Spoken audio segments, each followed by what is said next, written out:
everybody. Mark Levin here. Our number, 877-381-3811.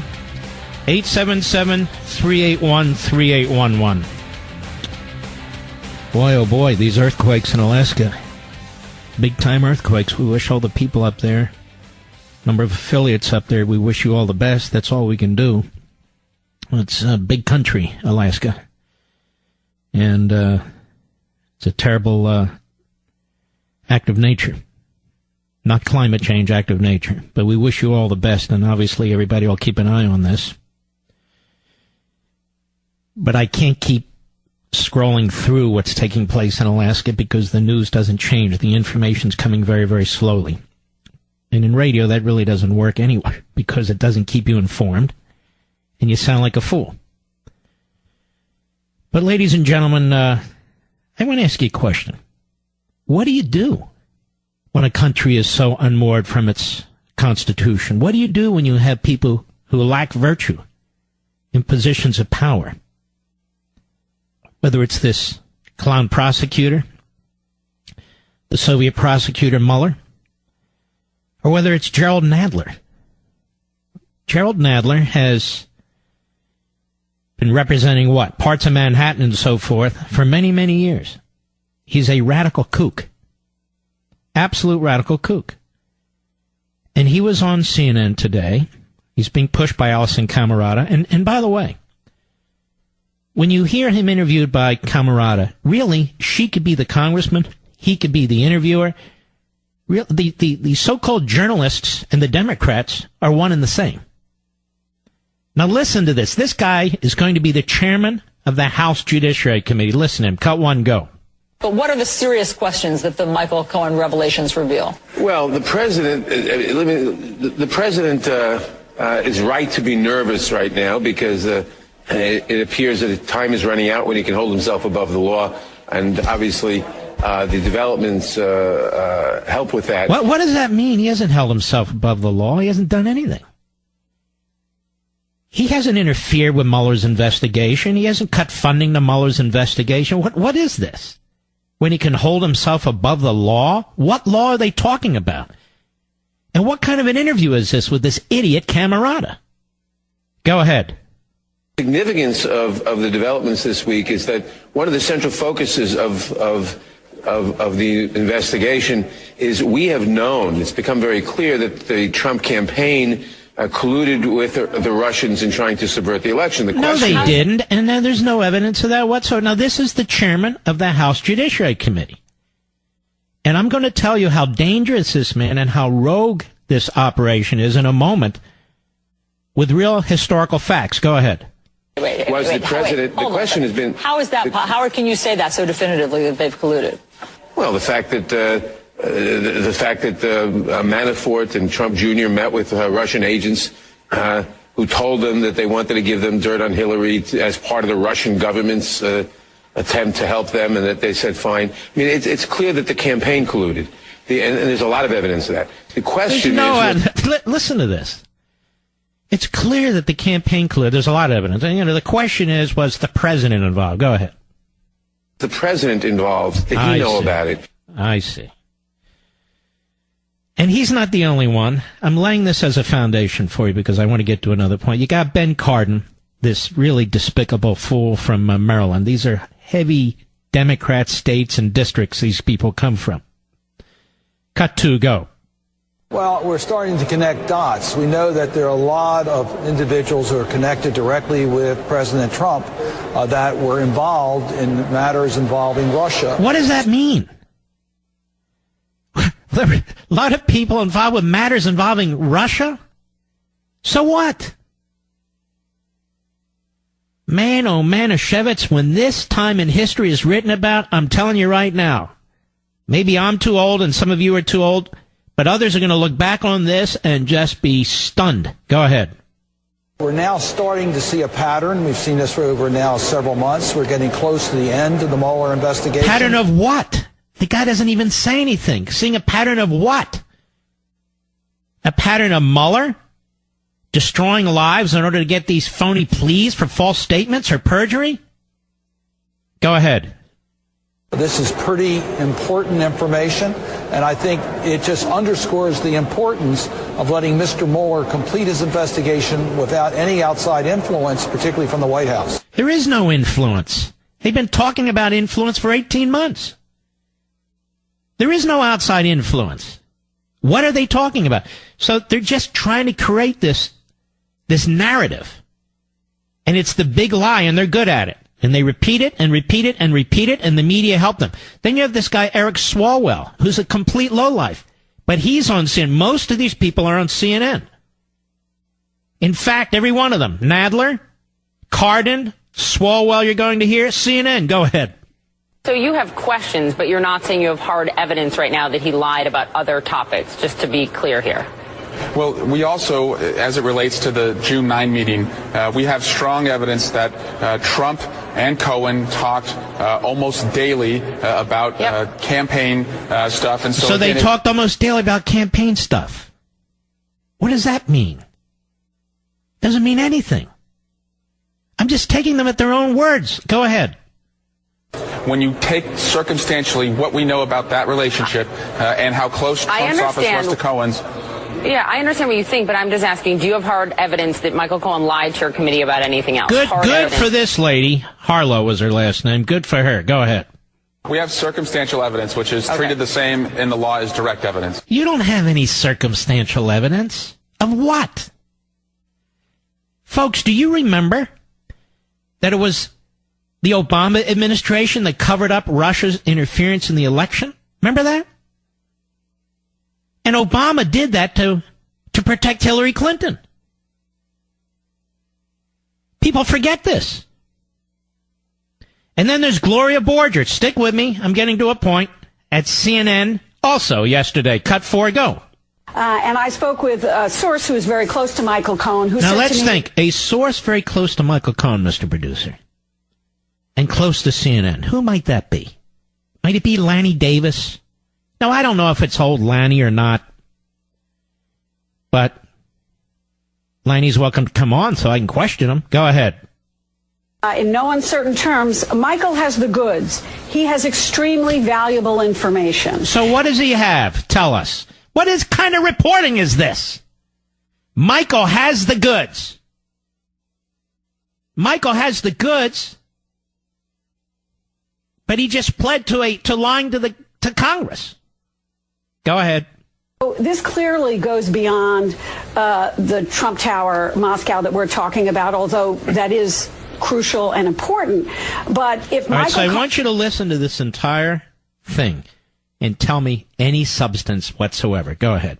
And we know how close he was to Trump at certain points, how loyal he has been to Donald Trump, and we also know the things that were being asked in the grand jury. So you have to assume that they are, that they're not only talking about Trump Tower Moscow, they're talking about who knew what, when, about the WikiLeaks. What is she rambling on about? She has nothing. Go ahead. About the meeting in Don Jr.'s office with the Russians. Did the president know about it? So I think... Let's just stop. President says he didn't know about it. If Michael Cohen says he did know about it, how would Michael Cohen know? Well, the president told me.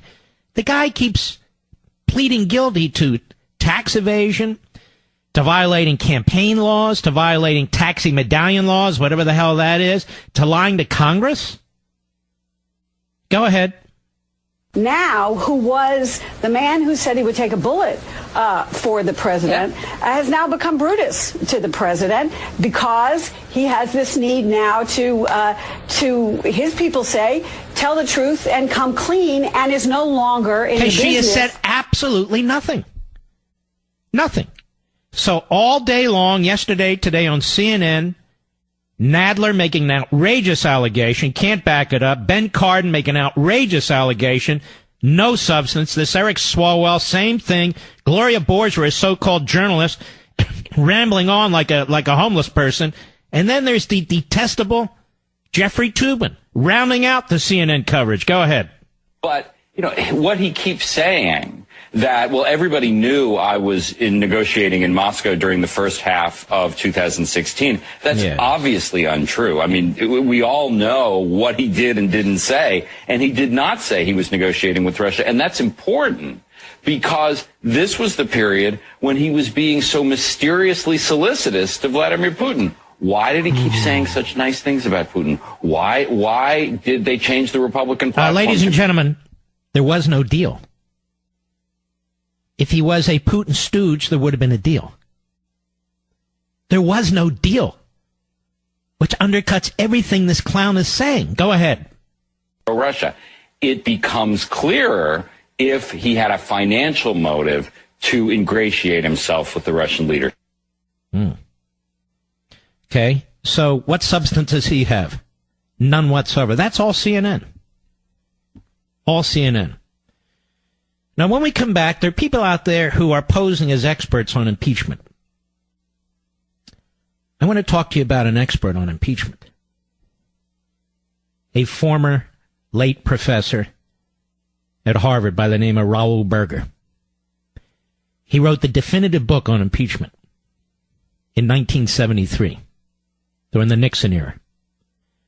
Raoul Berger, and the book is called Impeachment, The Constitutional Problems. Now, I've delved into this with you a little bit before, but we're going to delve into it a little bit again to give this full context. Now, keep in mind everything you've just heard, okay? We'll be right back. Mark Levin. Let me tell you something.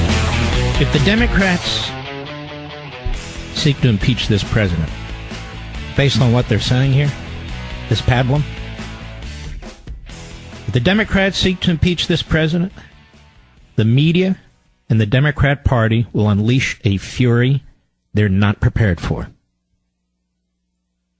I have a good feel for millions of Americans out there. They will unleash a fury they are not prepared for. They don't live among Trump supporters. They don't understand Trump supporters, and it's not just Trump supporters. There's other people out there who look upon this with absolute disdain. And if the GOP goes along, it'll be a minority party as far as the eye can see, because the base will abandon it. And governing in this country will become virtually impossible. Let me be clear to the Democrats, to the media, to the never-Trumpers, and some of the Republicans. You are going to unleash a political civil war. I didn't say an armed civil war. I said a political civil war. With anger and fury like you've never seen before. Governing in this country is going to be virtually impossible. Virtually impossible. Because you're concocting a case out of whole cloth against a constitutionally elected president who you hate. That's not good enough to remove a sitting president. And rather than wait for the election cycle, you've done everything you can to cripple him and cripple his presidency. And I'll tell you what, with a lesser man, you would have been successful. There are now stories about them going after Ivanka Trump. There's stories about them going after John Jr. For what, ladies and gentlemen? The party that has always colluded and conspired with the Russians has always been the Democrat Party. Always been the Democrat Party. But the Democrats and the media have no problem with lawlessness when it comes to the borders, no problem with lawlessness when it comes to sanctuary cities, no problems with lawlessness when it comes to a prosecutor like this Sovietized Mr. Mueller. No problem at all. And we know where this is coming from. Out of the New York, Washington, L.A., San Francisco coasts. The East Coast and the West Coast. Versus the vast majority of the rest of the country. Now, they are heavy population centers, no doubt about it. But they do not speak for everybody in this country. CNN, all the other media outlets are on the East Coast or have major offices on the West Coast. None of them are even in Chicago in any significant way. Our third largest city in the Midwest. So you and I know exactly what's going on here.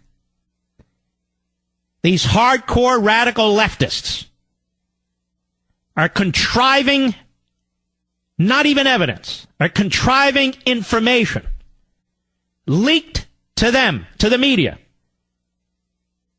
by their very ilk who work for Mueller, who are of the same fabric as they are. Obviously working hand in hand. The prosecutor, the Democrats, and the media. They all say the same things, leak the same things, and come to the same preposterous conclusions. And I'm serious about this. Impeachment is for very, very serious matters. And this is what I wanted to get to, because you're hearing a lot of pablum on this. I'll start it now, but I may have to continue it after the bottom of the hour. Raoul Berger, who most of you never heard of. Instead, you get all these former professors of Nundik Law School or whatever. After a long and detailed study of impeachment and how the framers of the Constitution looked at the British Parliament and looked beyond that and debated these terms very, very carefully, and he explains it in his book for 300 pages. What does Berger conclude? What does Berger conclude about the impeachment of a president of the United States as opposed to a federal judge? There's 1,000 federal judges. There's one president of the United States. I'm going to tell you when we come back because I don't have enough time, but think about this. They would never impeach a judge who they disagree with. Oh, they talk about Kavanaugh and so forth. They're not going to bother Kavanaugh. But judges are really, no offense, a dime a dozen. There's 1,000 of them. There's one president elected countrywide. And so I want to tell you what he concludes when we return. This Russia stuff is the Democrats' birther issue. Really is.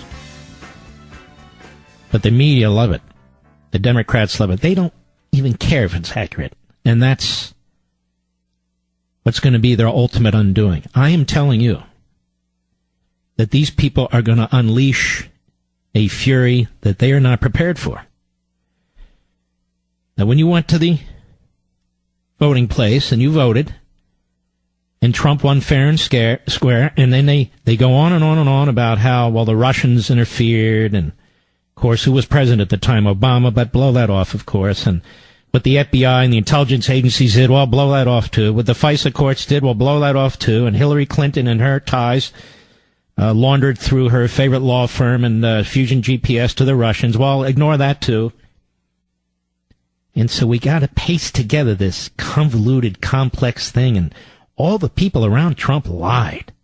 All the people around Trump had some connection to the Russians. Isn't that what Nadler, one of these idiots, said? Do they think that the next Democrat president will be treated differently if they get away with this and open Pandora's box? Do they think the next Democrat president is going to be treated like Obama?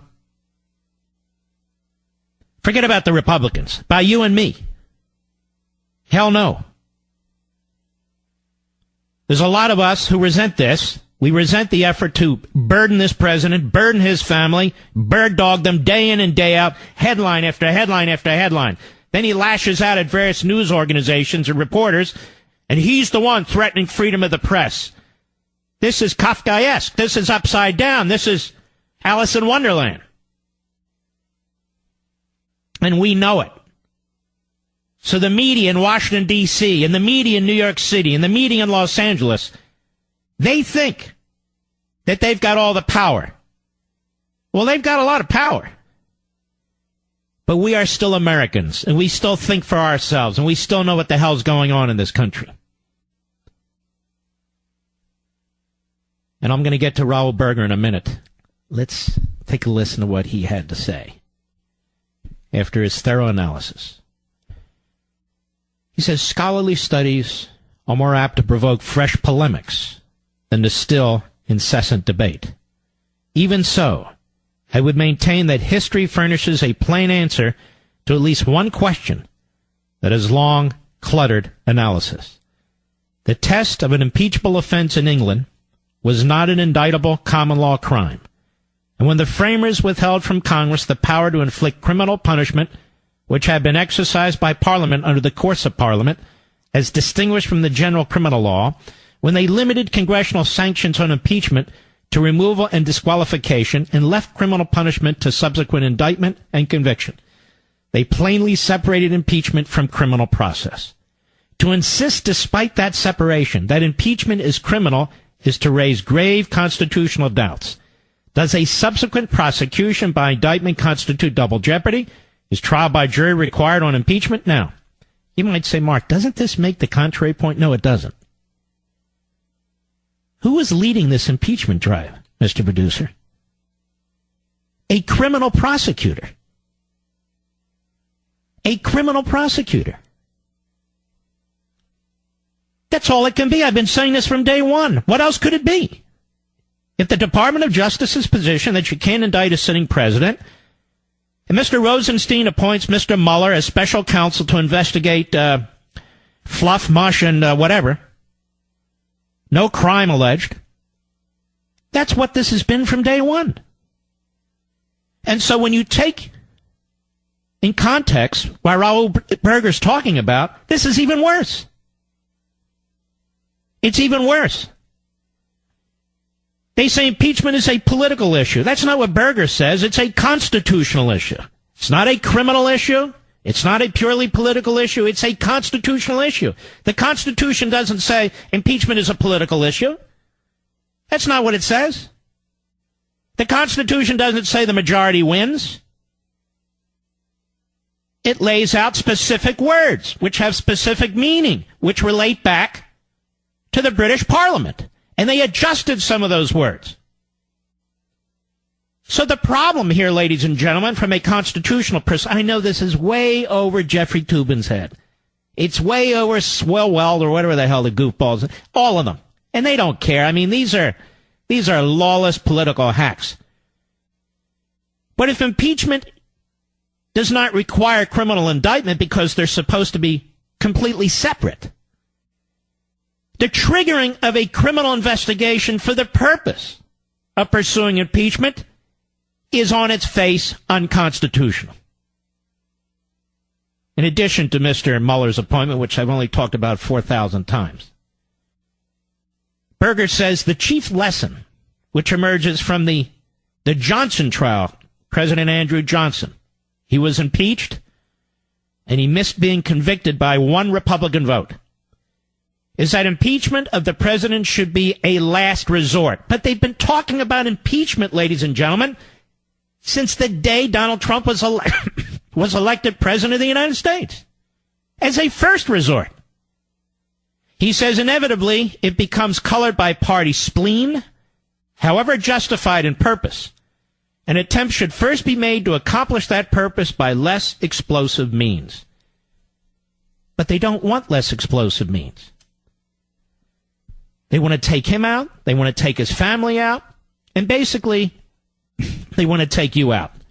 They want to disenfranchise you. What do you think all this racist talk on CNN and MSNBC and elsewhere is all about? White privilege, white privilege. If only white people would go away. What a great country this would be.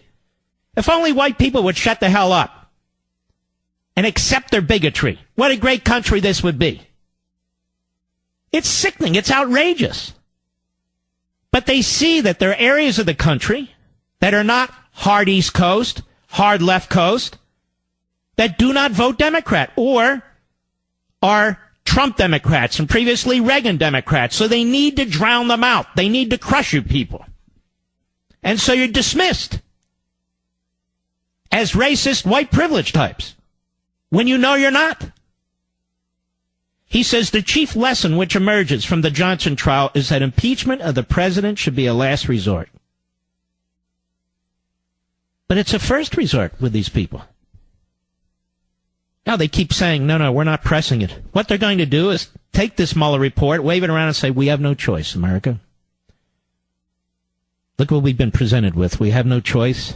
Even we are shocked. That's why I played the 4 or 5 clips just now. No, they're not.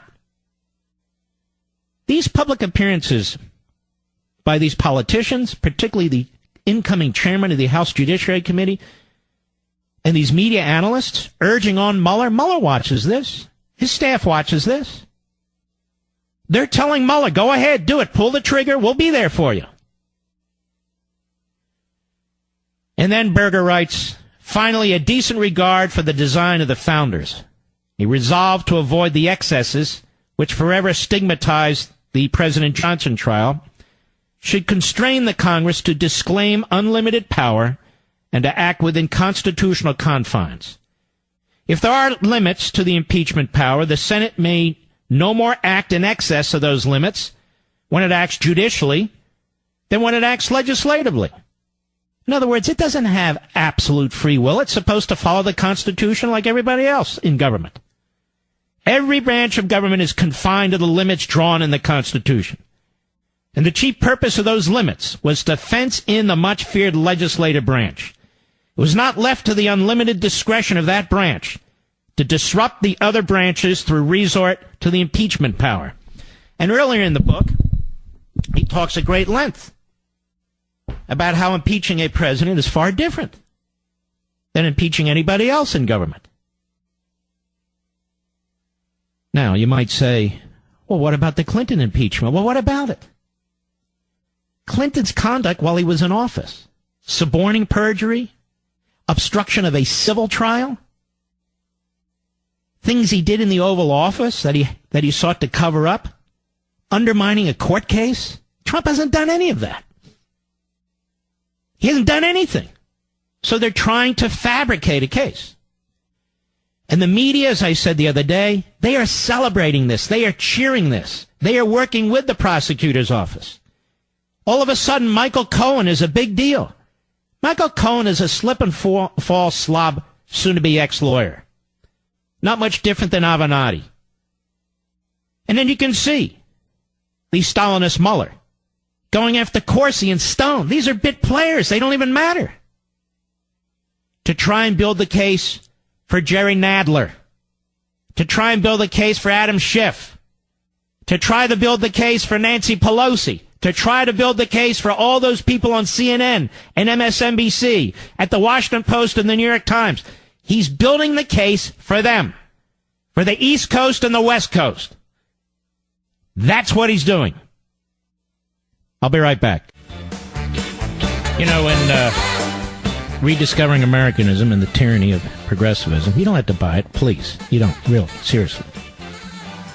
And in other books I've written, I talk about the difference between the French Revolution and the American Revolution. And we've talked about it here over the years several times. But let me put it so even the left can understand, even though I doubt it. The French Revolution against the monarchy, ladies and gentlemen, was a revolution that sought to destroy the entire French society and to remake it. That's what they sought to do. The American Revolution sought to defend the civil society that was under attack by the British monarchy. And the American Revolution embraced the history and experience and customs and traditions of the past. The French Revolution sought to destroy them. So you can see the similarity between the progressive movement, the Nadlers, Pelosi's, all these other folks on the left. You can see the similarity with the media today versus those of us who embrace the American Revolution. And Mr. Mueller would have fit in perfectly as one of the prosecutors during the French Revolution. The off-with-their-head crowd. And blood ran in the streets for a decade. It was horrific. Terrorism of all kinds. Terrorism of all kinds. Because they had a grand plan and they needed to purify society. And what had come before needed to be destroyed. It's very similar to Marx, isn't it? You must destroy the existing society. You must eliminate all that which came before it. You hear Obama talk about this. You hear these race baiters on TV talk about this. And the media today has embraced this. Of course, except when it comes to them. That's the one area they want to protect. And even they are destroying that by poisoning it with their ideological pursuits. And the media have done more damage to themselves right now. They have no idea because they live in a bubble. They work in a bubble. They have no connection to you folks out there. But they are destroying themselves. And once Trump does leave, by choice, by defeat, by other method, or he serves out 2 terms, you're going to see what happens with CNN and MSNBC. They become part of the Dust Bowl of history. And same with other outlets if they're not careful. You've got to stick with the American people. You've got to stick with our principles. The purpose of a free press isn't to destroy an existing administration. It's to keep it in check, but it's not to destroy it at every turn with the passage of every syllable out of somebody's mouth. That is a destructive press. That is a liberal press.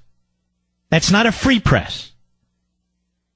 Bob in Philadelphia, Pennsylvania, the great WPHT. Go. How are you, sir? I love your show, by the way. I just want to say that. Thank you. I agree with you 99.9% of the time, sir. Today I have to gently and kindly disagree to a little tiny point. Go ahead. You said before we are going to be at a political civil war. My disagreement with you on this, sir, is we are there right now. If they do anything, I don't see it. I see them on offense and us sitting on our thumbs.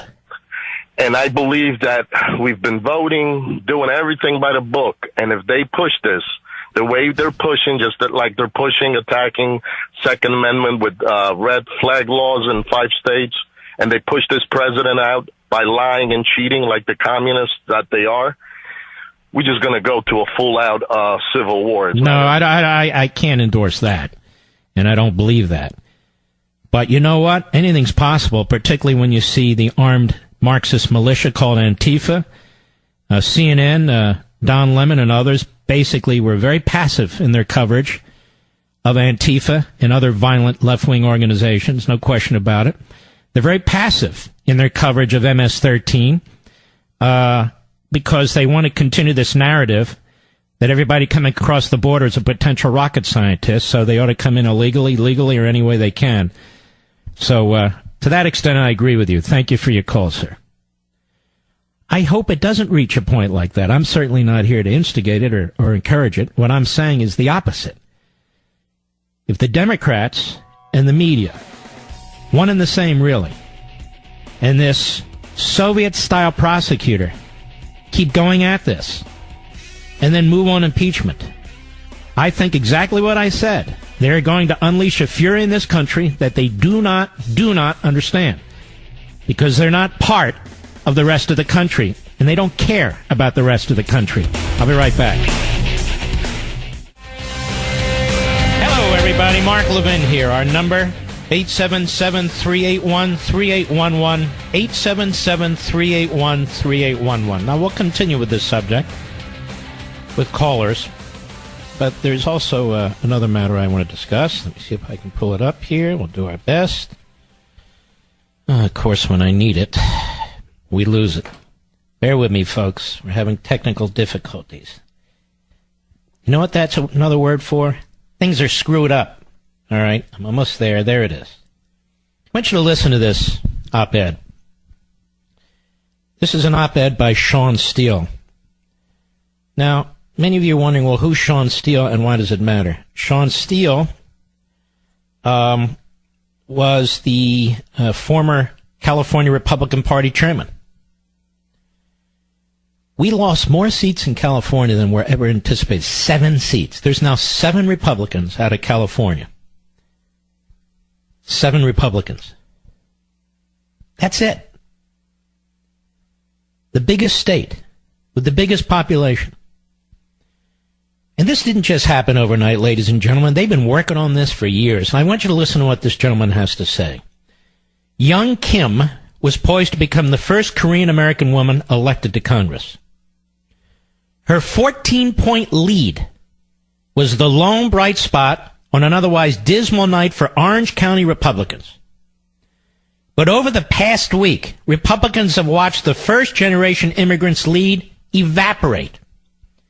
With thousands of provisional ballots left to count, her commanding lead is now underwater.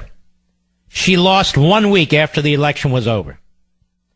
Now, there's no evidence of ballot box shenanigans. No need.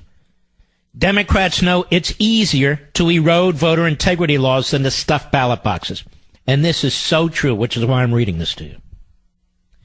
How does a 14-point Republican lead disappear?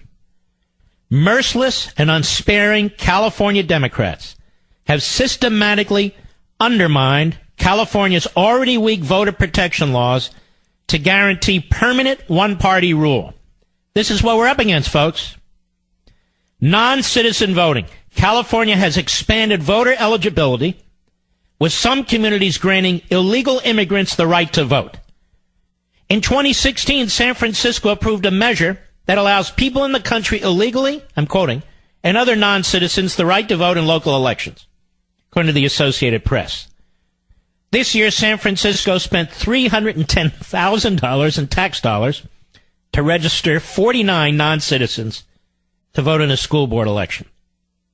Inmate voting. Not to be outdone, neighboring Alameda County organized taxpayer-funded voter registration drives in county jails to register a record number of inmates. California law allows convicted criminals in county jails on probation, on mandatory supervision, on post-release community supervision, or on federal supervised release to vote. Just about the only criminals barred from voting in California are felons in prison or on parole. Felon voting. Even California felons have been enfranchised, a side effect of California's radical criminal justice experiments, by downgrading numerous crimes from felonies to misdemeanors. Proposition 47 has enfranchised tens of thousands of convicted criminals previously barred from voting while on parole. The state's prisoner early release. Come on. These damn advertisements. All right, you get the drift here, right? Then we have motor voter fraud. Every person in California that interacts with the Department of Motor Vehicles is automatically registered to vote. This has predictably led to tens of thousands of cases of voter registration problems. The state's motor voter program has come under fire for double registering as many as 77,000 people and registering as many as 1,500 ineligible voters. The state's bipartisan oversight agency expressed concerns about serious problems with ensuring that the motor voter program works as intended and promised. In October, the Little Hoover Commission, they called it, called for an independent audit of the program and warned that voter confidence in a fair and legitimate electoral process will be undermined if not shattered. 16 and 17-year-old pre-registration. This cycle also marked the beginning of California's pre-voter registration program for 16 and 17-year-olds. Of course, if every voter is automatically registered through the motor voter program, why would anyone need to pre-register? Pre-registration is a thinly veiled effort to capture voters while they're young and more likely to identify as liberal Democrats. Of the nearly 89,000 minors that participated in the program, a mere 10% registered as Republicans. Absentee ballots automatically mailed to every voter. In 2016, California approved a new law that allows counties to mail every voter an absentee ballot. Now, this election, every voter in Madera, Napa, Nevada, Sacramento, and San Mateo counties received an absentee ballot, whether they asked for one or not. Beginning in 2020, every county in California except one will be allowed to follow suit. Outrageously, Democrats carved out a special exception for Los Angeles County, where they maintained a significant advantage in voter registration numbers. In just 4 years, the number of absentee ballots distributed in California has increased by 44%. Nearly 13 million voters have received a ballot in the mail, compared to just 9 million in the last gubernatorial election in 2014. Ballot harvesting. It's illegal in most states, but not California. As if it wasn't enough for every person to be automatically registered to vote and receive a ballot, Democrats have made it easier for their campaign operatives to collect those absentee ballots. Also in 2016, state lawmakers eliminated the ballot protection law that enabled only trusted family members to return another voter's ballot. Assembly Bill 1921 now allows anyone to return an absentee ballot. The laws encouraged campaign operatives to engage in coercive tactics. One Democrat voter described coercive intimidation tactics employed by a Democrat campaign in 2017 special election, leading even the liberal Los Angeles Times Electoral Board to criticize the law. Conditional ballots. This is unbelievable, isn't it, Mr. Producer? It's so just vote, right? Just show up and vote. No. We have all kinds of ways for you to vote, and even more than once, and we have very few ways to ensure the integrity of it. Conditional ballots. California has effectively adopted same-day voter registration with the introduction of conditional voting. This election cycle, voters who missed the 15-day voter registration deadline could request to cast a conditional ballot. Ballots accepted up to a week after Election Day. In California, voting doesn't stop on Election Day. This sounds like Saddam Hussein's Iraq. Or Vladimir Putin's Russia. Speaking of Russia. In California, voting doesn't stop on Election Day. Absentee ballots need only be postmarked by Election Day, with ballots counted that arrive up to 3 days late. If ballots are sent to the wrong county, the ballot is valid for an additional 4 days. That means you literally have 7 days after an election where a county could still be receiving legitimate ballots. Second chance for rejected ballots. Just 50 days before the election, Democrats snuck in one more change in the state's absentee voting law. In September, Governor Jerry Brown signed into law, Senate Bill 759, which requires elections officials to notify every voter whose ballot was rejected due to a mismatched signature. This election, a 14-point lead. A 14-point lead was not enough for Republican victory. By 2020, a 20-point lead on election night won't be safe either. This is mobocracy. One-party rule in California. This is the mindset of the people who are tearing into the president. Notice the media could give a damn about what I just talked about going on in California. Count every vote, count every vote. Every vote is not supposed to be counted, only the legitimate ones. And states aren't supposed to so completely pass unbalanced laws so as to make it virtually impossible for Republicans to win. Republicans were blown out of Orange County. Orange County used to be the most solid Republican county in California. Ronald Reagan relied on it. Same with San Diego County and some of these, a handful of other counties. Orange County does not have a single Republican congressman now. Not one. And Young Kim, when election night, was winning by 14%. She lost. She lost. The party of tyranny, ladies and gentlemen. I'll be right back. Scott, Staten Island, New York, the great WABC. Go right ahead, please. Hello, sir. It's nice to talk to you. Thank you. I was just listening to you talking about California, and I decided to go with that. Mark, I think it's a disgrace what's going on out there. It's sounding like it's extremely crooked out there, and it sounds like they want to be their own country out there. We should just put a wall around California now. You know what I mean? Mark, can anything be done about that? Seriously. Well, look, the problem is, and some people are going to be angry, so much of the court system is ideologically corrupt. There's so many institutions in our country that have bowed to this progressivism, particularly in California. And this is why the Democrats fought like hell over Kavanaugh. And I'm going to tell you something about Kavanaugh. Many aren't going to like this. I've said it before. He's not going to be the Gorsuch or Thomas or Alito that you think he's going to be. Maybe for a year or two, but in the end he won't be. But all that said, the progressives told us 100 years ago, even more, that they needed to control the courts. You control the courts, you can impose your will. And so if they win elections, they impose their will. If they don't win elections, they impose their will through the judiciary most often, and through this massive leviathan they've created, one department and agency after another. And this is why, whether Donald Trump is 100% conservative or not, what he's trying to do is battle them. He's fighting them, and they're trying to destroy him and his family. And he's our general in this battle, and we ought to back him up. And I see these clowns, Corker and Sass and Flake, who's blocking constitutionalists from the bench because of his personal disagreements with the President of the United States. These people are very unpatriotic as far as I'm concerned. And yes, I'm using that word. Tell me, how many Democrats spoke out against Obama? None. How many Democrats really spoke out against Clinton? Didn't they circle the wagons around him? No.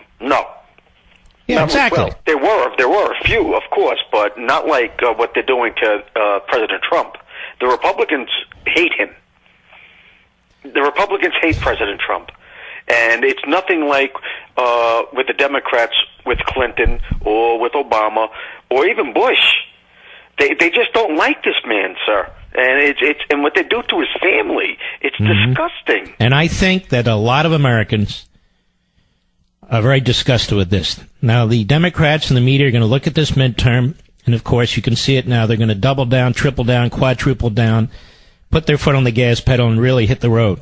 Because they think the American people stand with them. Maybe they do. But there's tens of millions who do not. And that's not a small minority of the country.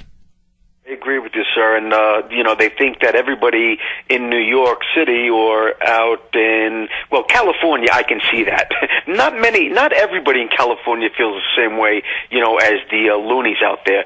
But I could say that about anything anywhere. Not everybody feels. That's not the problem. We don't expect everybody to feel one way or another. But when you look at the media, when you look at them, and when you look at the Democrat Party, there's really no gap between their so-called reporting and their so-called agenda. There just isn't. No, not at all. Every day it's the same damn thing. Trump and the left-wing agenda. Trump and the left-wing agenda.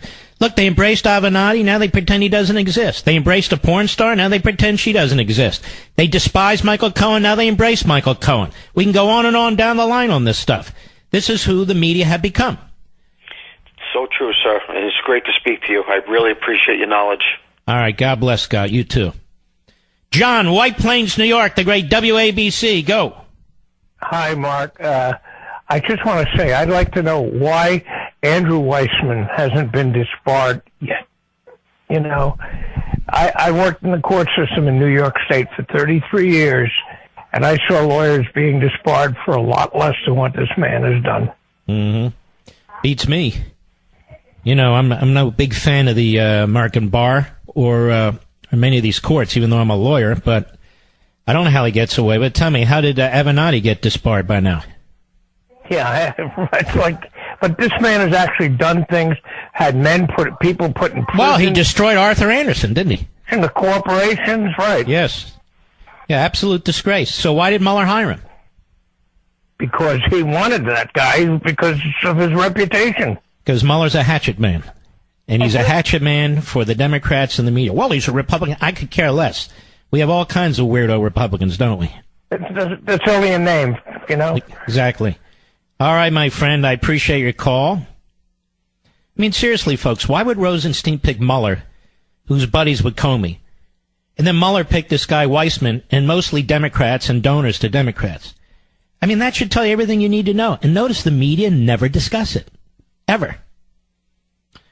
Tim, Claremont, California, 870 The Answer, our great KRLA. Go. Yeah, Mark, I was just mentioning to the caller the De Leon, who ran against Feinstein. He's a state senator, and he darn near won. I mean, for Feinstein, it shouldn't have been any sweat. But he was in a state hearing and was providing, he wanted to introduce a bill to allow illegals to have some capacity in the government. I can't recall, but it was a relatively small item. I know what it was. It was driver's license. Anyhow, when he was testifying at the hearing for it, he admitted he had quite a few family members that were illegals living in the state. Well, now that's something to be proud of and to brag about and to celebrate. Gosh, it's in the old days they would have rounded them up, but in today they put these folks on shoulders and they parade around. Exactly. There's got to be some sort of crime. Aren't you encouraging lawlessness when you? Well, apparently not, right? Right. I mean, apparently not, because the Democrats are always encouraging lawlessness. Yeah, absolutely. I mean, really, look how they get power. Open borders, changing the demographics, changing the voters, changing all the voting rules. If you disagree with them, you're attacked as a racist or a xenophobe or something like that. And when the law doesn't work their way, you have sanctuary cities, they nullify immigration laws. They only follow certain parts of the Constitution and wave it around. Other parts they want to remove completely. This is who they are. They're progressives. Progressives are the progeny of Marxists. I've said it over and over again. I'll be right back. Well, ladies and gentlemen, we've got a lot of callers here. Let's go to Steve, Santa Barbara, California, 870 The Answer. Go right ahead. Good evening, Mark. Actually, I'm listening to you on Sirius XM. I just wanted to relate a story about the Sirius XM. Go right ahead. That happened to me in the 2012 election. I was running for re-election of our local sanitary district, and there were a bunch of challengers. One of the challengers went to the Democratic local operation and had her name only put on the ballot. This is supposed to be a nonpartisan, public utility special district election. And it was vote for 3 out of a field of I don't remember how many. And on Tuesday night, I was number 3, but I won by 200 votes over who was number 4. And then the election officer, we have to count these other ballots, and there's some late ballots. And after a week, I lost by 150 votes. Mm-hmm. So it's really pathetic. It happens all the way down ballot down to local elections. And there's really no way to go back and verify these votes. It's almost impossible, particularly at the local level. The expense and the complexity of what they've created there. This is all intentional. The Democrats at the local level, the precinct level, they know how to play the system. They created the system. Yep, but I got them. That was in 2012, and in 2014, I ran again and won handily. So and what are you complaining about? It is possible, but then what are you complaining about? I'm not. I'm just relating a story that it happens all the way down. All right, ballot. Thanks for your call. I don't understand the point. Do you, Mr. Producer? He lost in 2012, then he won in 2014, and he says the system is corrupt. Okay, fine. But you did win in 2014. I'm talking about these federal cases, these congressional cases, where we got blown out of 7 Republican seats in Orange County. Blown out. Well, 6 in Orange County, 1 in San Diego area. ICE's old district. All right. Gary, Albany, New York, XM Satellite. How are you? Hey, I'm doing great, Mark. And I just want to tell you, from my wife and me, thank you so much for educating us and helping us out. And I'm a Navy veteran. And, well, thank you, brother. Things, I just want to tell you, I am so sorry, and I mean it the way I'm saying it. I'm sorry for our loss of your father, because 2 years ago, I was attending a community college because the VA's put me back to college. And one of my liberal teachers, I'm a very conservative guy, one of my liberal teachers made us do an extra credit. She did not understand that she was getting Jack Levin to do the speaking, and he was speaking about serial killers. Oh, that's a different Jack Levin. That's a different guy. Oh, okay. I was thinking that was your father. No, and you know what? If you go on Wikipedia, they confuse the two also, because Wikipedia is supposed to be an encyclopedia. It's a joke. Anyway, go right ahead, my friend. It's okay. Yeah, I'm sorry. But thank you for everything. But what I'm getting aggravated is, now I'm in another college going up for my bachelor's, and they were discussing a lot about this voter oppression. And it burns me up, and so I stand up and I said, where are you getting this voter oppression? Because you have to show ID? And somebody was mentioning about Georgia. I said, well, just so happen, I'm kind of Southern. I said, I was born in Georgia in a small, poor town. I said, and we had no problem that I know of. I said, there was only 300-something people, and most of them we were half and half. And nobody complained. It's BS. It's BS. They just keep saying it over and over and over again to make it part of the official myth. I mean, if we have voter suppression, then we have traveling suppression and 7-Eleven suppression. All you need is a photo ID, an official photo ID. And the irony is it's supposed to be produced by the states, like a driver's license, or by the feds, like a passport, or by a particular city, like a birth certificate. There's no voter suppression, no voter repression. It's totally and completely out of control. But let me clarify this, Gary. There actually is voter suppression and repression. The Trump voters voted for this man to be president of the United States, and the media and the Democrats have done everything they can to sabotage him. And now they want to remove him. So 65 million people, give or take, voted for this man to be president of the United States. He got over 300 electoral college votes. It wasn't even close. He won much of the center of the country, parts of the Southwest, parts of the Southeast, parts of the South. Really quite diverse, quite frankly. Not the far coast and the far coast. And they absolutely insist on undoing this election. And they have a Soviet-style prosecutor, a complete hack, who they're using. He's their stalking horse. And you can hear these clowns all over CNN, whether they're politicians, whether they're analysts, whether they're anchors, whether they're whatever they are, all saying exactly the same thing. They're like media mouthpieces for Mueller, or media mouthpieces for Pelosi. All right, Gary, thanks for your call, my friend. Tim, Clover, Wisconsin, the great WSAU. Go.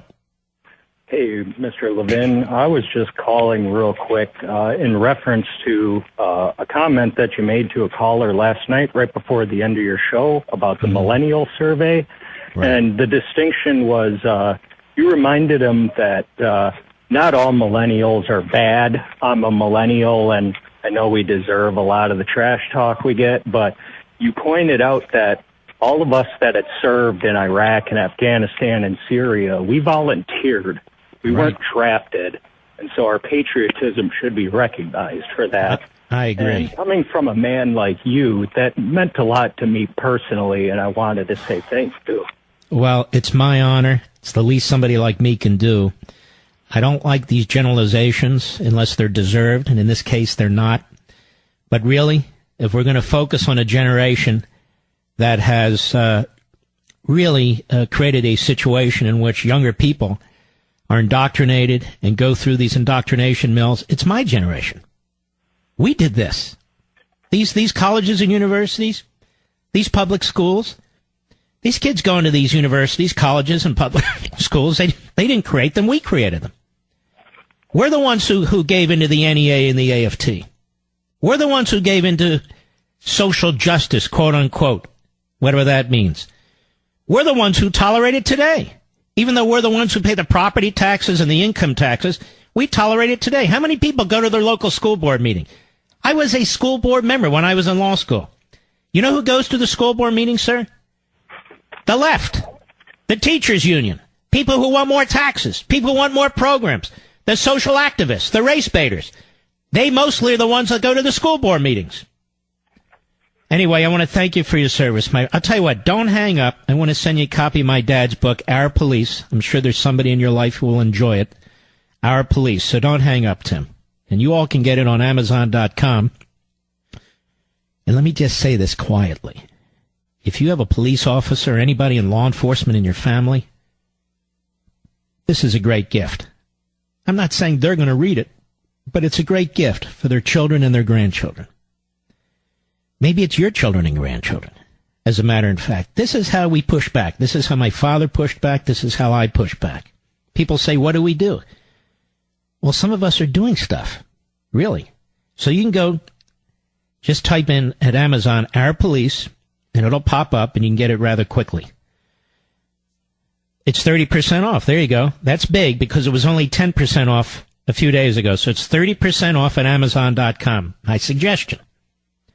Hanukkah Sunday. Christmas is a few weeks away. But regardless, 30% off means you need to act now. That's a good deal. And you'll get it shipped to you relatively quickly. Glenn, Carlstadt, New Jersey, the great WABC's wide awake tonight. Go right ahead. Mark, it's great to talk with you. Thank you for taking my call. And before I get to my point, I just want to say thank you to you and your team for educating us, for keeping us aware of the truth and what's going on in the world and specifically in our country. It is an amazing thing what you guys do. Thank you. My point is simple. You talk about small things and you have the expertise to delve into details of problems going back and forth with our government, with society. But I keep coming back to the same thing. Isn't the states convention the only way we're going to save this country? And I wonder, I want to ask you, can we do more to educate people to understand that we have an option? The states convention is an option for things like balanced budget, term limits, border control. These things, they bother me. They stress me out. I know you talk about them at length. Isn't there more we can do to educate people about our options? Well, I have a plan in place to do more next year. I mean, I have written a book. We have promoted this really endlessly. And I believe, along with Convention of States, this program has made this, in some areas, a national issue. And I think we do need to more, and we do more, and we will do more. But I really think in the end it's the only answer. And Convention of States, and to reestablish our constitutional system, put the courts back in the box, put the bureaucracy back in the box, put spending back in the box, so that freedom may reign. And you're right, secure the nation state. None of this should be controversial unless you're, staring down a hardcore leftist who wants to fundamentally transform this magnificent place. And that's the greatest phrase Obama ever used, because he let the cat out of the bag. And I've said it before and I'll say it again. You do not fundamentally transform that which you love. You do not fundamentally transform that which you love. If you love your country, why would you fundamentally transform it? They don't love this country. And you can see with the identity politics and the race baiting and the socialism arguments and the attacking of our history, the open borders, these are all actions and policies that make it abundantly clear that the people who support these positions do not love this country. And that includes many people in the media. It really does. I agree. It's certainly obvious that the media does not love this country. And yet they say they do. And who cares what they say? People need to understand, what is the purpose of the press? What is the purpose of the press? To protect us from the government. But more than that, the purpose of the press is to allow us to speak to each other, to allow us to speak and hear each other through this medium. And why is that important? It's important because we have shared values and principles. Doesn't mean we agree on everything. Of course we don't agree on everything. Husbands and wives don't agree on everything. But there needs to be some basic beliefs, basic values. There needs to be virtue. And when the media have abandoned those things, have become a progressive operation, well, then they're not. They're not pro-Constitution. How can they be, other than their little piece up? All right, my friend. Appreciate your call. Melody, Irvine, California, XM Satellite. How are you? I'm doing well, thanks, Mark. How are you?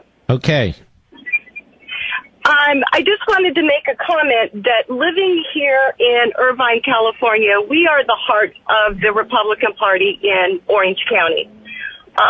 My boss today and a couple of other coworkers were talking at lunch about how we're all in disbelief that we have lost all of our congressional Republican representatives. And by the way, in Irvine itself, the congresswoman who represented your area was replaced by a radical law professor, a Bernie Sanders activist, who had never run for office before.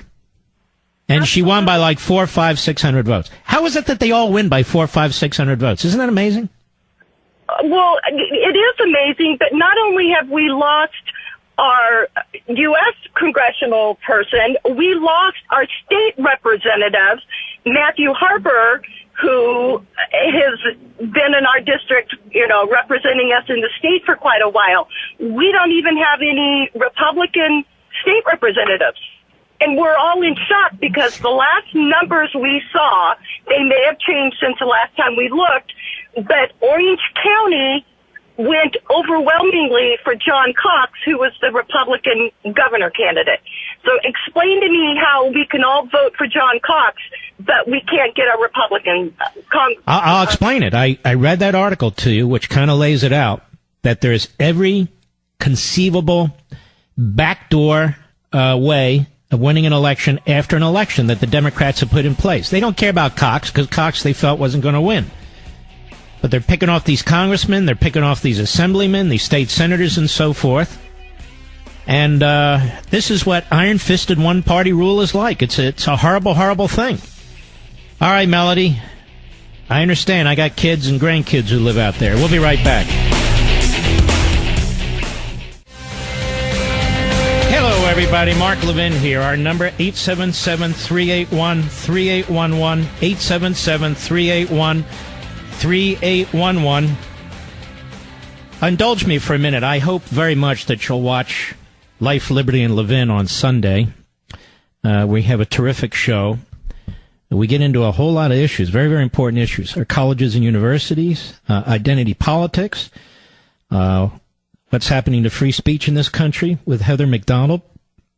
We also get into immigration, and she's been a scholar and a leader in many of these areas. And I've actually cited her in one or two of my books. And I had never met her before.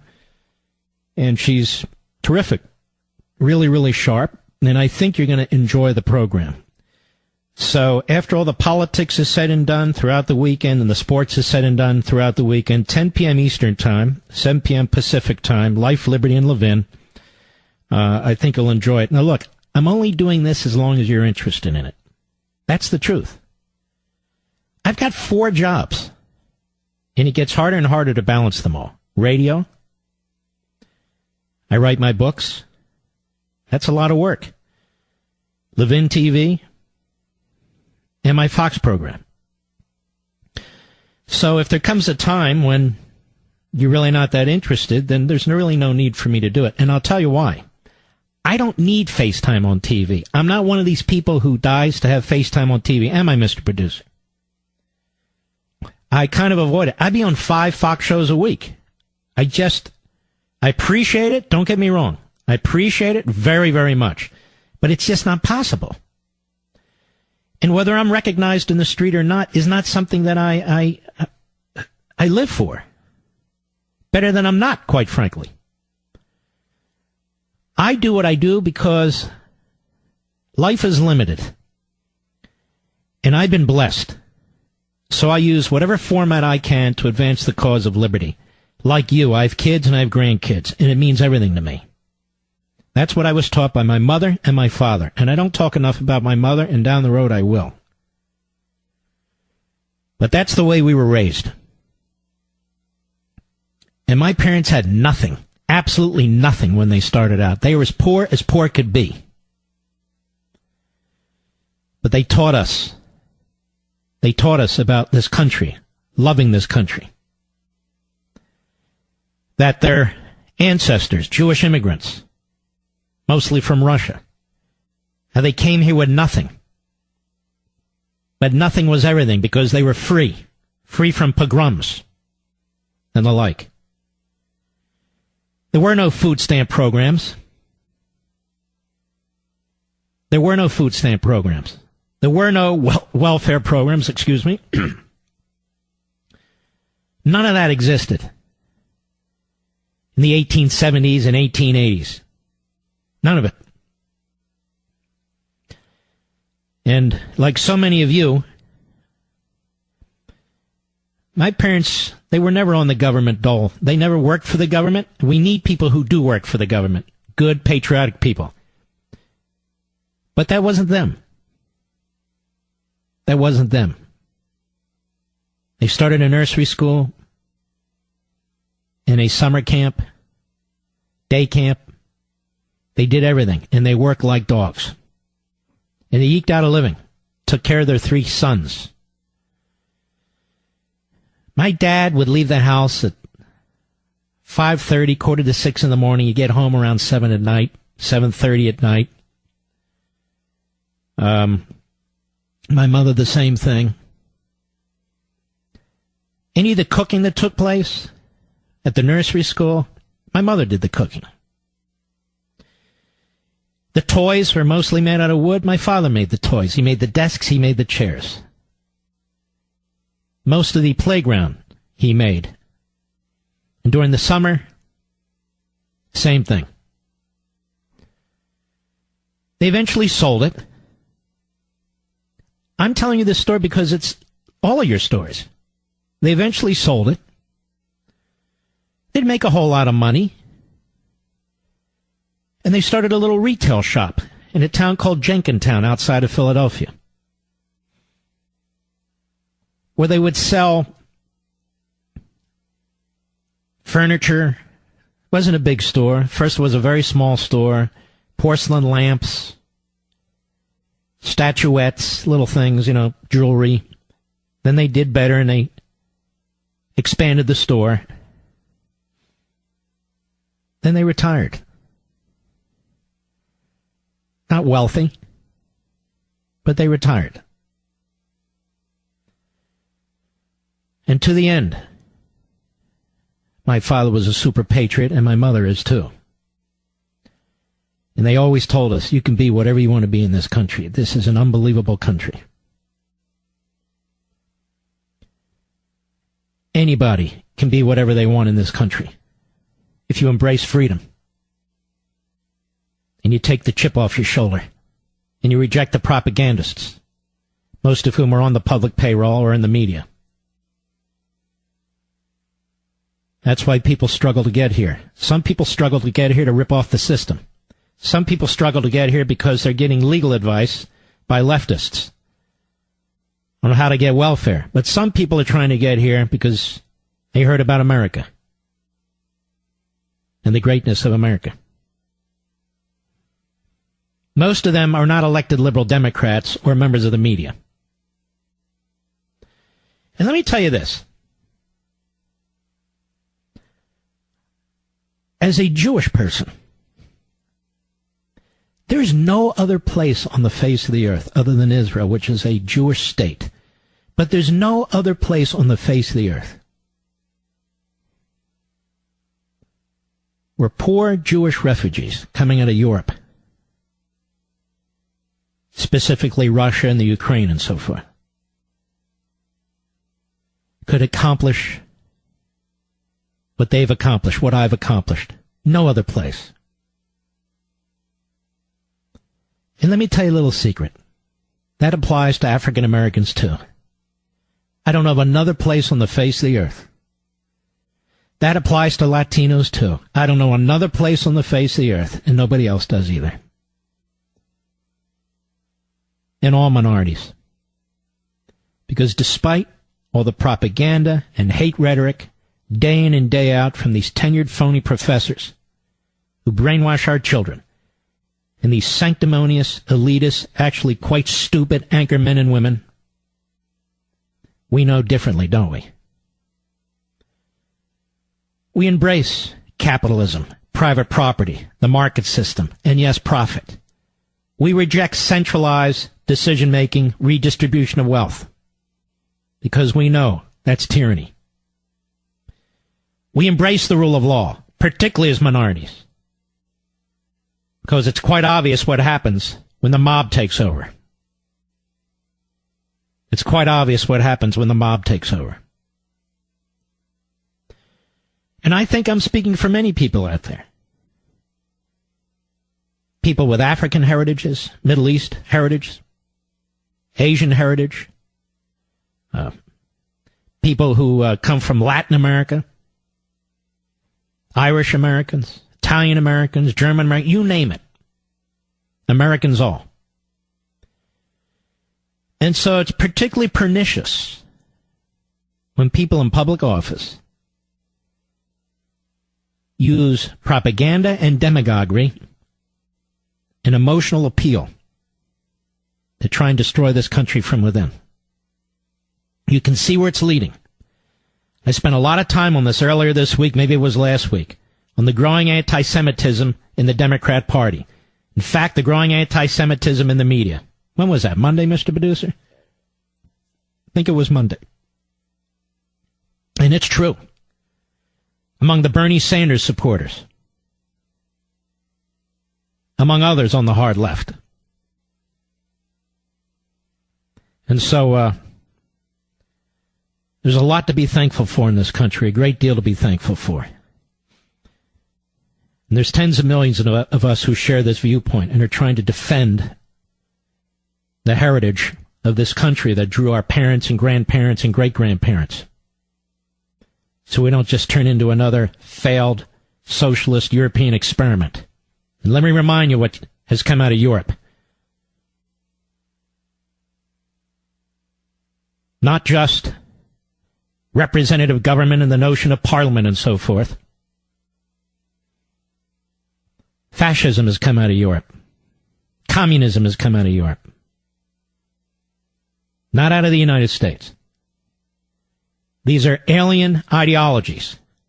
And yet, if you embrace Marx, if you embrace Engels, if you embrace Hegel, if you embrace Rousseau, among others, as the hard left does, it's not so alien. And I'm going to tell you something. This is one of the reasons why Bernie Sanders is a gutless coward who will not come on my Fox show. He will not come on my radio show. Will he, Mr. Producer? Because I know who he is. I know what he believes. He's a very dangerous old man. This is why Chuck Schumer won't come on this show. He's not as smart as he thinks he is. None of these people. I'll be right back. Mark Levin. Progressivism is it's not only a dangerous philosophy, it's a very aggressive philosophy. And it is almost overwhelming to some people. They get sucked right into it. It explains in part why you might have people who go to, say, church, who are Catholic, every Sunday, but they'll vote for a politician who supports partial birth abortion on demand. And so they try and square that circle. Or why Jews will vote for President Barack Obama, who's the most anti-Israel president, and I've argued in the past anti-Semitic in many ways, that I'm aware of ever. And so progressivism is a religion to these people. And so attacking America, attacking its founding, attacking its founders, attacking the Constitution, living and breathing, and all the rest, is part and parcel of the whole thing. Or trying to set up Trump, trying to remove a president who won fair and square. That's the way it is. They don't give it a second thought. And there's a heavy dose of groupthink. That is, you don't really have to think a lot. They're into chanting. They're into talking points. They're into repetition. They don't discuss things the way you and I discuss things. It's one of the reasons in the first hour I played those clips of all those politicians and media types. You can't even tell one from the other. So, let's take some more calls. It's the last hour of the week on the program. Let's go to Mala, Mountain View, California, XM Satellite. How are you? I'm fine. How are you, Mark? I'm good, thank you. What kind of name is that? Oh, I'm Indian. I was born in India. I grew up in London, and now I live in California for about, last 26 years I've been here. It's a beautiful name. Oh, yeah, I've been everywhere. Yeah, and it's. I just wanted to call in because I just wanted to say thank you so much. I've been in the public school system. I was in biotech. I have a PhD. And then I went into education when I had my first child because it was a better career path for me with kids because my husband was in IT and he actually worked for Facebook and, did very well out of it. So we have lived the American dream. We are living the American dream. Mm-hmm. And I went into public education really because I love science and I wanted to give back. And I teach at my local high school where my kids went. And I called in because I've noticed over 12 years I've taught how the education, I teach AP Bio and Bio Honors, and it's a high-level curriculum, and I've been pressured every year I've been there to lower, and then ultimately a couple of years ago my principal told me He wants me to lower rigor to increase diversity. And I said, no, I'm not doing it. My department didn't support me. And then I eventually just took a year off just to get, my mental health back, basically. And then I went back this year, and they took me off honors. They put me on regular biology. And the bio team, that's what I was telling your call screener. I mean, basically, that's what they're doing. And your group think that you're saying about the liberals, that's what they're doing. Everyone has to do the same lesson at the same time. We give the same test, and the kids just do handout after handout. And I refuse. I'm doing it the way I want to do it. Like you said, discussing it, asking them questions, having them think about stuff. And because of you and other people that I've listened to, I've got the guts now, and I just sent them an email yesterday saying, look, we're just stacking the deck against these kids. We're not providing what they need. And then the reason I called is because I was told by one of the board members that the district's focus is the Latino group in the school. And I said, but we're a public school. What about all the other kids? And they're like, well, we're not worried about them. Because the Asians and the whites, they're fine. They do okay. Just listen to how they talk. Yeah, it's disgusting. And we now have we had over the intercom. Now they blatantly announced that there is immigration help, health, whatever advice, all free for immigrants at the school, which is all the undocumented. So now it's so blatant, and we have transgender bathrooms, and that's what they spent the whole year before I left. The discussion was about the transgender bathroom, which is maybe I've had one or two. How many transgender people are there in this country? Seriously. Over my 12 years of teaching, I've had 2 kids who've done the complete whatever change or whatever. I've had 2. So I have like 140 kids every year. And it's got to a point now, I think, listening to you, listening to other people, I'm done with it. So now I just tell them what I think. And luckily, the parents love me, and I'm a pretty good teacher. You have tenure? Oh, yeah. You get tenure after 2 years. That's the other joke, right? So you have all these teachers who don't teach. And now everything is the standards, right? And I'll tell you, the worst thing is they wanted to give them a project about evolution of skin pigmentation. So what? What does that mean? And I said to him, I don't think that's a good idea. These are freshmen who have no genetics background. That's something maybe I could do in AP, but you don't even know why skin pigmentation evolved. You're looking at it now and looking at climate now. Okay, let's just slow down. Why is that a subject? Yeah, it's like saying feathers evolved for flight. No, they didn't. They did not evolve for flight.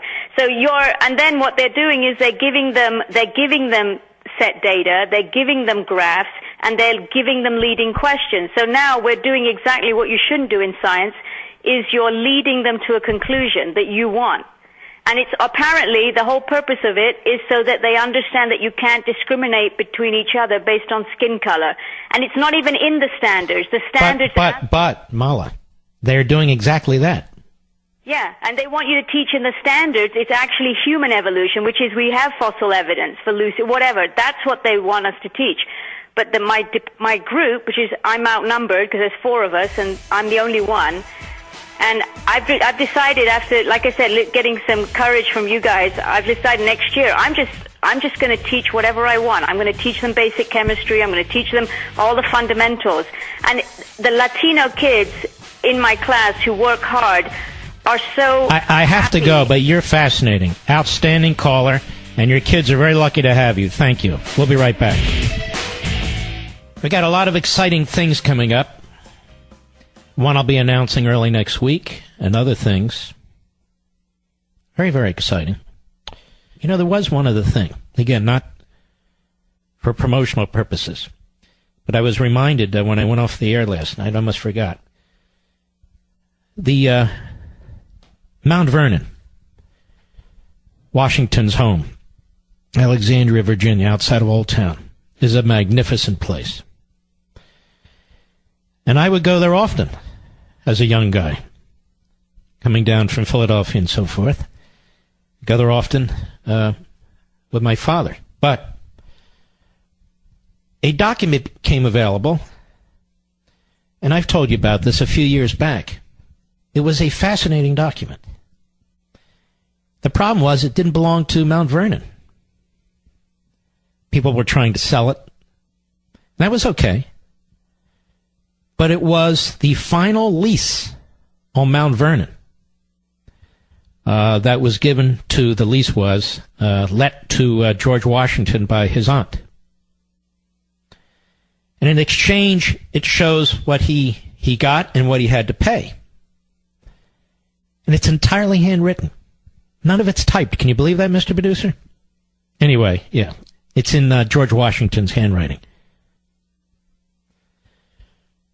And I thought to myself, well, this needs to be at Mount Vernon. So that's the first document, actually, that we acquired and gave.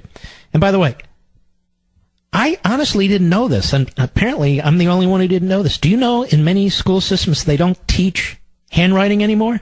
Are you aware of that, Mr. Producer? Isn't your wife is a teacher, right? They don't teach handwriting? How are they going to read historic documents?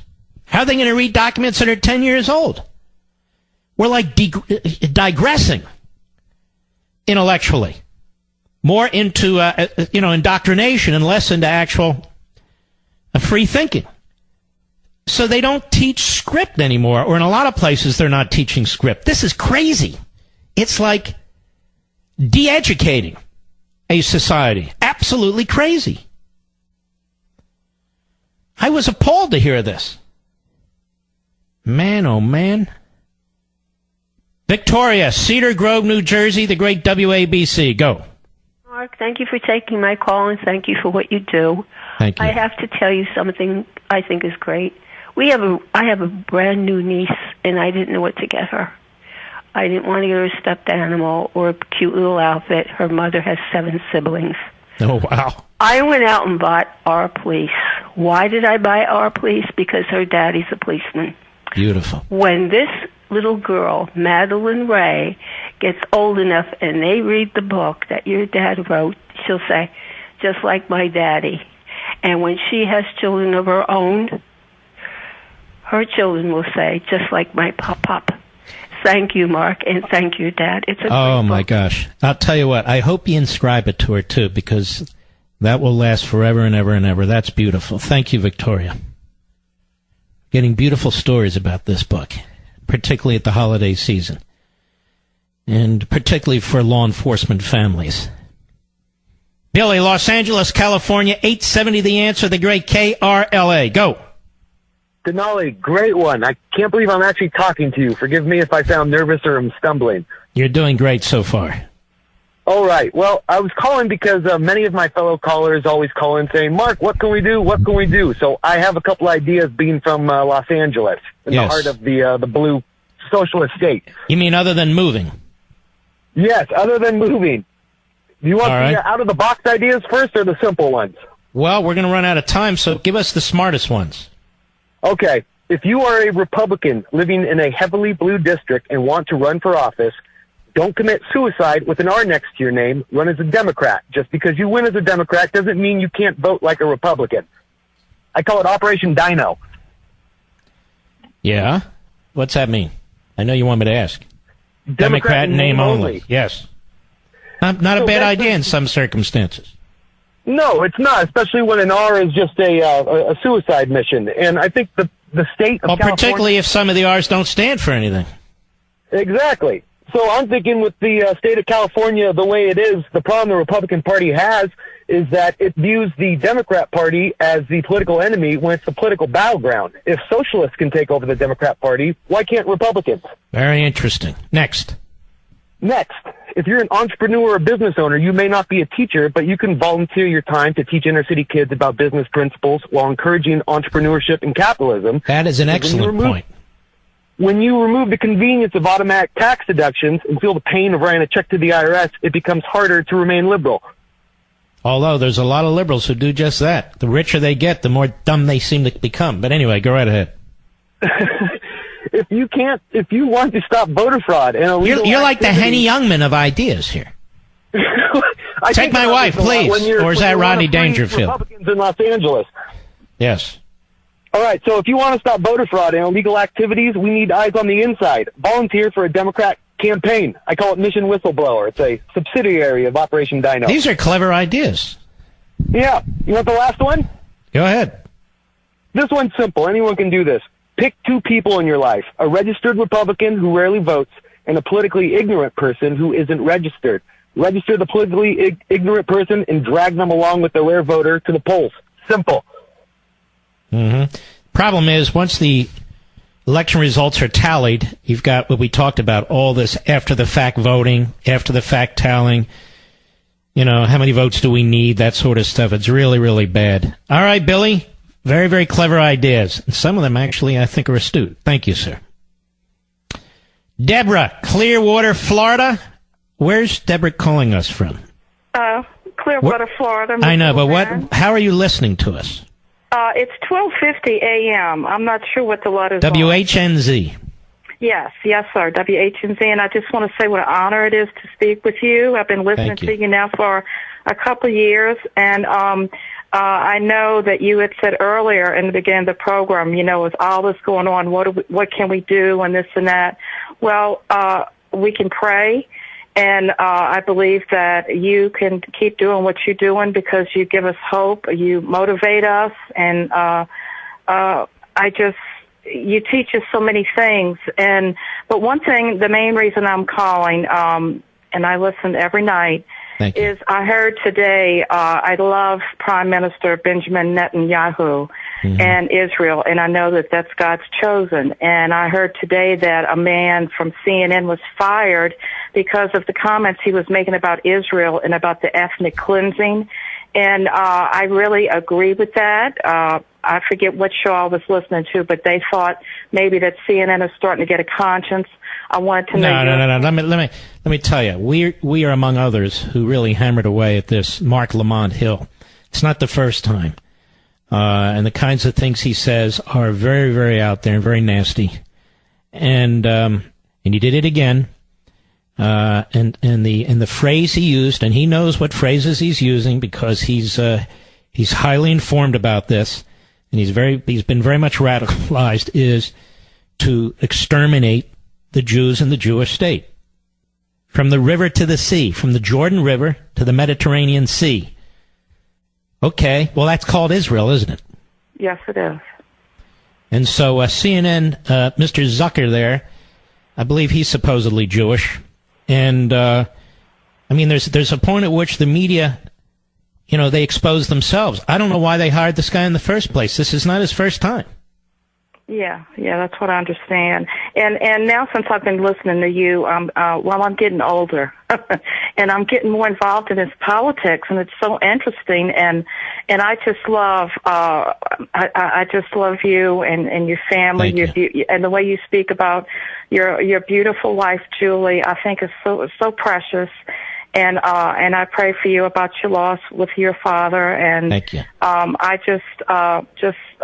I pray for your safety, and just please keep doing what you're doing because you keep us going. Okay. I'm not going anywhere, and I'm doing great. And same to you, my friend. Very, very kind of you, and have a wonderful Christmas. You take care.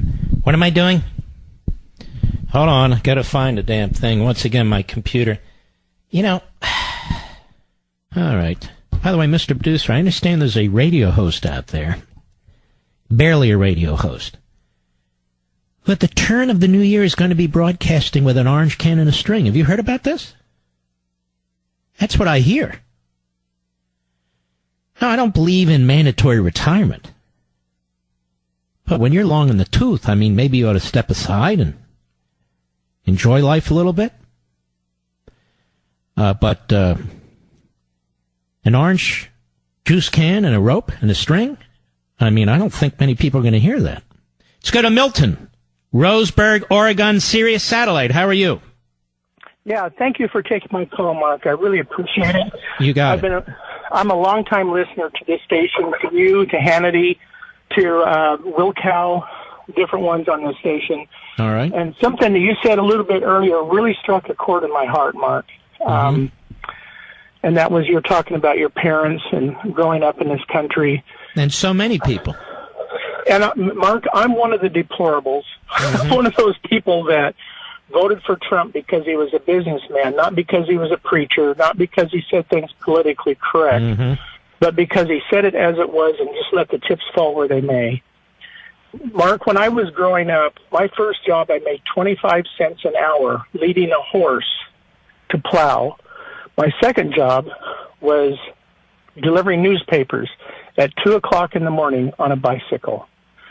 And I worked my way up from that to where now I own my own little business. It's not a big business. It's a small one. I only have 4 people working for me. But Mark, I'm just really concerned for this country because I see where it's going. And here's these people coming in, these immigrants, and maybe some of them really want to have a better way of life. But I'm just afraid, Mark, that they're not going to find a better way of life here in a very short period of time. As Milton Friedman would say, you can't have open borders in a welfare system. You'll destroy the society, and you'll destroy the people, too. Happy birthday, Nick Bailey, yesterday. My great son-in-law. Happy birthday, David Milstein, tomorrow. My great stepson. We salute our armed forces, police officers, firefighters, emergency personnel, and all law enforcement. Good night, Spritey. Good night, Griffey. Good night, Pepsi. Good night, Zelda. Good night, Smokey. And good night, Gigi. Please get your copy of Our Police. And don't forget, 10 p.m. Sunday night, Eastern Time. Life, Liberty, and Levin. Have a great weekend, and God bless.